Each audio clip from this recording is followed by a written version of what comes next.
Good day. Now that NEET super specialty counseling has started, and I have started receiving since the last 2 weeks many calls from good rankers asking me, is gastroenterology a good department? Can I join in your institute? Is your institute good? Is it right for me to take up medical gastroenterology? What is your opinion? So why did you take medical gastroenterology? I get many calls every day, at least an hour or less than I spend every day speaking to many MD graduates to answer their questions in the last 2 weeks. So that is the purpose why I thought I will share this video. So one thing you should understand about medical gastroenterology for someone who have passed out MD General Medicine is that medical gastroenterology is a intervention oriented subject. Post MD Medicine, you have two major intervention oriented subjects. One is cardiology, secondly it is medical gastroenterology. All other subjects are not that intervention oriented. Currently, neuromedicine has evolved to become an intervention oriented subject, while other subjects are less or minimally intervention oriented. Nephrology have few interventions which has been added to it. So anyone who is planning to take an intervention oriented subject, I have few checklists that you can check yourself to understand, are you an ideal candidate for an intervention oriented subject. First and the most important checklist is, do you have the heart and mind and willingness to do any kind of interventions in your career?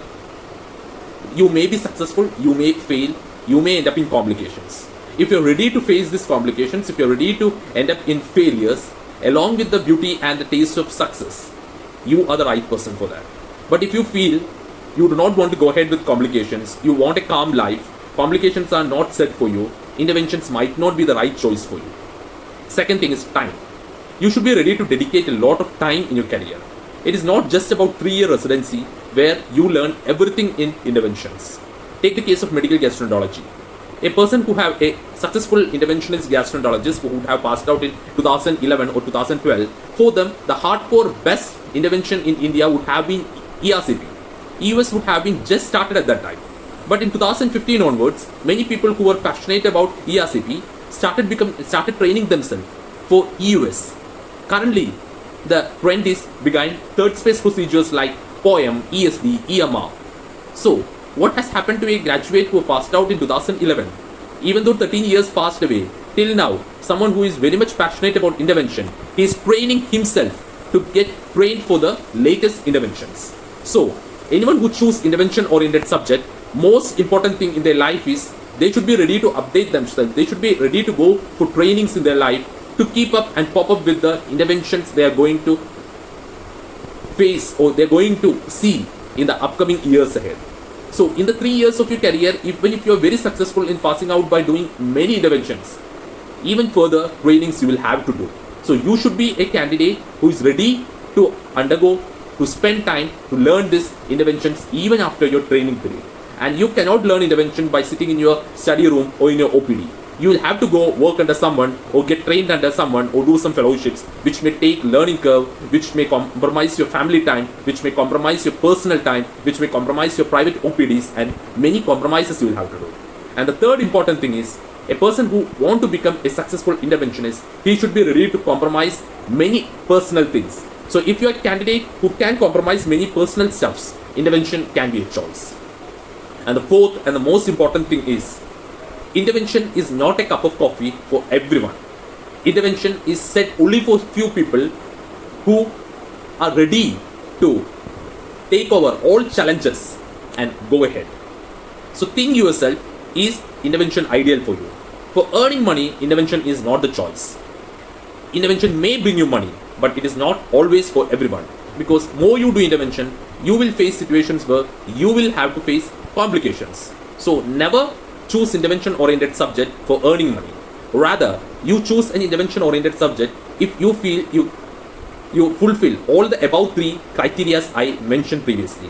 First of all, you should have the mind and heart to do intervention, heart to learn interventions. Second, you should have the mind to spend time in your career. Third, you should be ready to compromise many things in your personal life to learn interventions. Coming to medical gastroenterology. Medical gastroenterology is an intervention oriented subject, but it is not just an intervention oriented subject. Currently, medical gastroenterology has many subspecialties within it. It is not just about the medical gastroenterology, which was 25 or 30 years ahead, previously, 30 years back, where it was majorly hepatology. But currently, it is not about that. Medical gastroenterology has many subspecialties like hepatology, luminal diseases, functional disorders, IBD, inflammatory bowel diseases, pancreaticobiliary diseases, intervention medical gastroenterology, then malignancy, that means tumor-related medical gastroenterology, and subspecialties are too many in medical gastroenterology. So, even if you accidentally take medical gastroenterology too, I will tell you one thing. In the days ahead in your career, you will realize, are you suitable for interventions? If you feel that you have accidentally taken medical gastroenterology and you are not suitable for medical gastroenterology, you still have choices in medical gastroenterology to subspecialize yourself in hepatology and be a pure non-interventional gastroenterologist. Or you can choose to do IBD related works where you will have to do only minimal interventions like an endoscopy, colonoscopy, colonoscopic stenting, EMR, like if you are too good EMR, or minimal things you can do.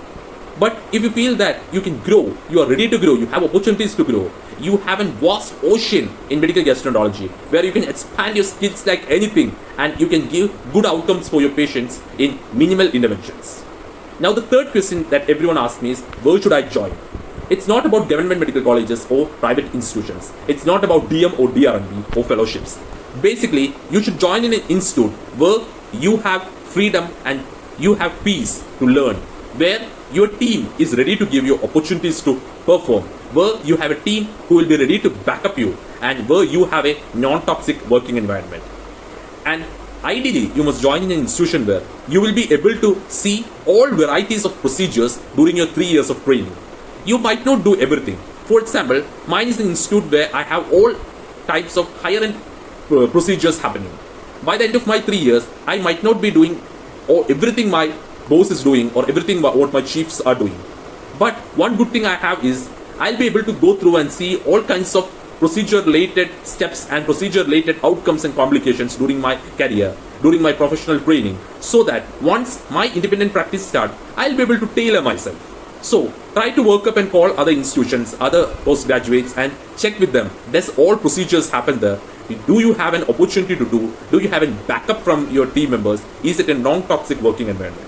If so, that is the right place for you. Thank you. If you have any queries, feel free to mail me. Have a good day, and may God bless you to take the right choice in your life. And ultimately, it's God's plan in your life which will work. May all wish you all a successful career in your life. Thank you.